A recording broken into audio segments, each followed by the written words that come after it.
La langue française comporte 100 000 mots, mais normalement vous n'en connaissez que 20 000, voire 14 si votre truc c'est de mater énergie 12. Non mais attends, je regarde parce que ça me vide la tête, tu vois. Enfin, ça fait longtemps qu'elle est vide, donc tu peux arrêter le massacre. Et aller lire un livre. Et dans ce peu de mots que vous connaissez, on a le malheur de vous annoncer qu'il y en a tout un tas qui n'existent pas. Mais alors pas du tout. Vous allez tomber de haut. Numéro 1, nominé. Nominé, c'est comme Kate Upton et Kit Harington, c'est très joli, mais c'est anglais. Donc arrêtez de le dire. Oui, on sait au César, ils le disent tout le temps, mais en même temps au César, ils disent aussi que le cinéma français c'est super et que la cérémonie sera courte. Donc est-ce qu'on peut vraiment les croire? Numéro 2, fuité. Non, ça n'existe pas, fuité. C'est un néologisme très utilisé par les journalistes pour dire qu'ils peuvent enfin dire un truc qu'ils savaient depuis longtemps mais qui gardaient secret pour des raisons obscures.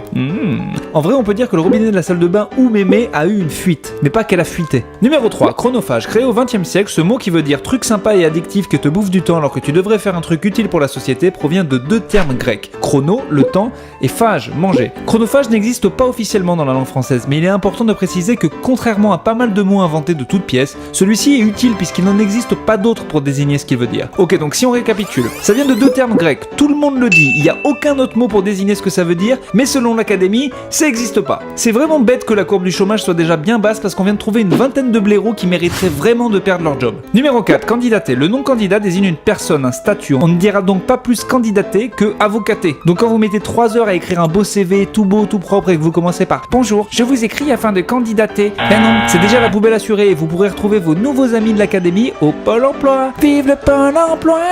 Numéro 5, procrastinateur. À force de passer votre temps à faire des trucs chronophages, ça existe pas chronophage. Mais fermez-la à vous, si ça existe, ok? Par contre, procrastinateur, c'est pareil, ils ont pas voulu le reconnaître. Et bon là, il y a un autre mot pour le dire, c'est gros gland. Numéro 6, abracadabrantesque. Rendu célèbre par notre grand copain Jacques Chirac, le terme est un néologisme inventé par Arthur Rimbaud dans son poème Le cœur supplicié, et donc un mot qui n'a pas sa place dans le dictionnaire.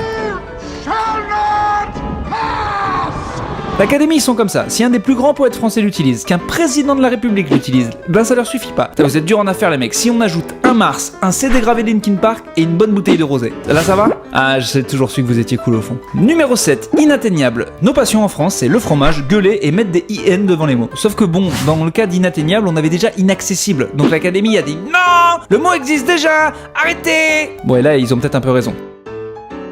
Numéro 8, générer. À la base issu de l'étymologie latine genus, qui a également donné gène et génération, générer est revenu à la mode sous l'influence de l'anglais to generate. Bon alors celui-là on leur a vraiment chouré, mais c'est de bonne guerre qu'on leur pique des mots aux anglo-saxons, eux ils nous en ont pris plein. Bon par contre des mots on en avait déjà plein, du coup on ferait mieux de leur voler à la recette pour faire des bonnes séries ou de la bonne musique.